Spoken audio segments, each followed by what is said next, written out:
Hello, this is Eric Boles. With so much change taking place, the need for coaching, training, and inspiring our people is greater than ever.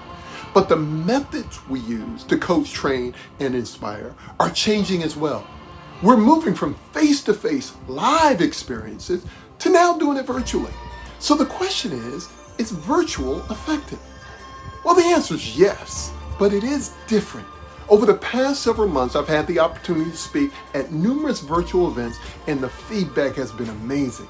I speak with the same passion and energy I do on stage. I do miss hearing the laughter since everyone's on mute. Yet the crowd interaction is still impactful, even though it is different. It happens in real time. The Q&A that takes place goes back and forth, so immediate that it creates a relationship between me and every individual who experiences it. So I would love this opportunity to do the same thing for you. So sit back and enjoy this short video of some of my recent virtual events. The reason those who are the best remain the best is because they are committed to getting better. They don't sit back on their laurels. And the only way we get better and discover new insights is to do things we may not have done before. And we take those insights and we share them with each other, and then all of a sudden we collectively multiply our intelligence. We get better together because of all the things we keep working on doing. How do you gather information? How do you get information? How do you give and how do you receive feedback? That is a big deal. How often are you curious? Are you asking not only those who you work with and your clients, but even in your personal life, man, how are you doing in the areas of your life that matters most? Are you getting the feedback you need? Are you course correcting? Or are you just assuming you're doing a great job because nobody's told you any differently, so let me just keep going the same way? There was a phrase we would use often when I was still playing football, in American football, by the way, back in the day. And this phrase, it was a coach who would constantly remind us with this statement: be ready so you don't have to get ready.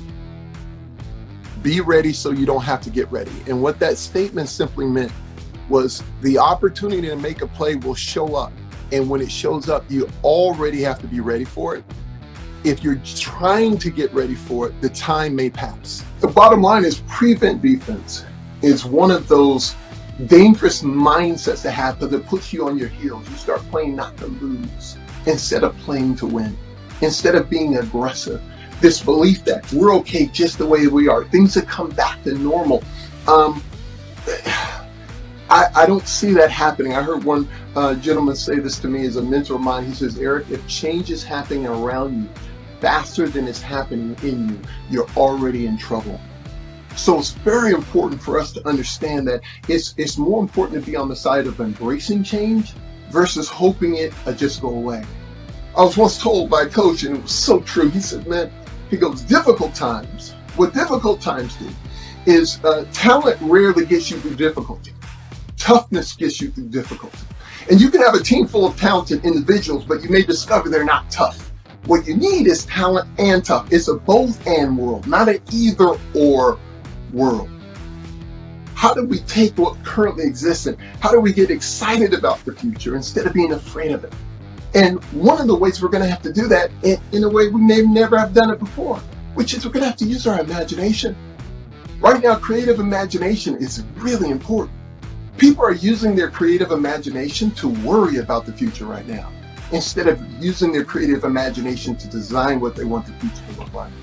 There's a good chance we're going to have to try some things, do some things in ways that we haven't done before. And there's a probability that there's going to be some mistakes. There's going to be some failures along the way by which we have to course correct.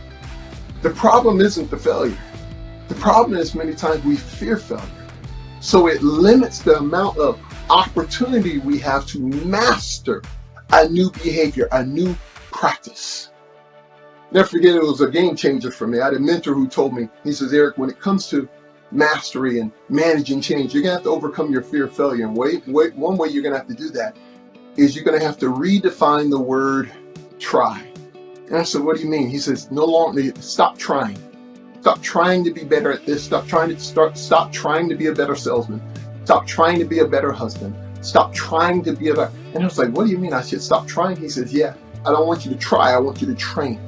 Train yourself into being a better salesman. Train yourself into being a better husband.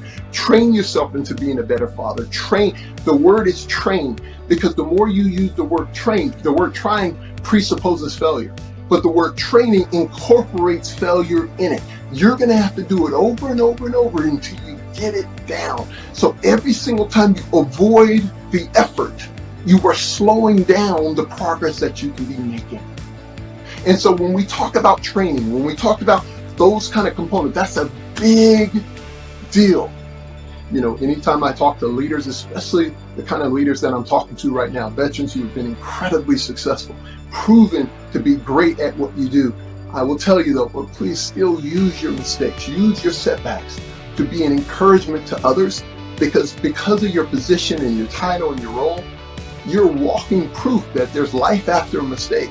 The problem isn't failures. The problem in most teams and groups is their fear of failure. So it causes them to hesitate instead of really lean forward. And I want to encourage many of you today to really pause for a second, think about this. This too shall pass. Whenever it does, the world will not be the same. That's a reality. There's certain things we're going to do that are going to be very much different. But how are you going to use this defining time to use it as a refining time? How are you going to get better? How are you going to ensure after this passes?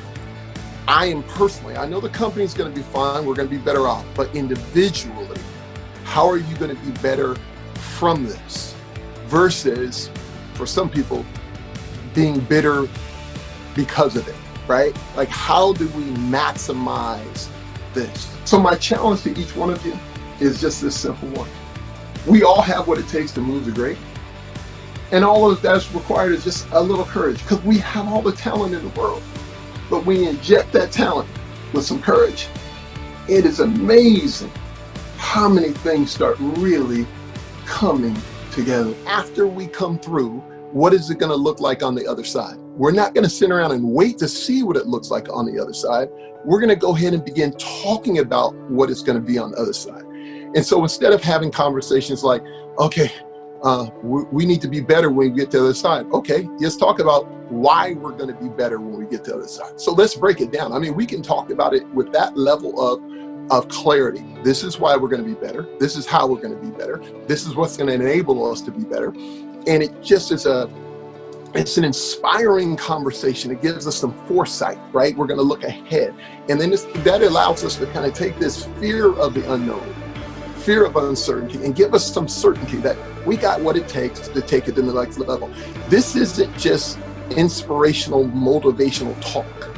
What this is how to, instead of spending so much energy with worry and fret or worry and fear, which is also having conversations about the future, we're going to do it with expectation and confidence, with faith in what we're going to be doing. And that takes the dialogue in a different direction.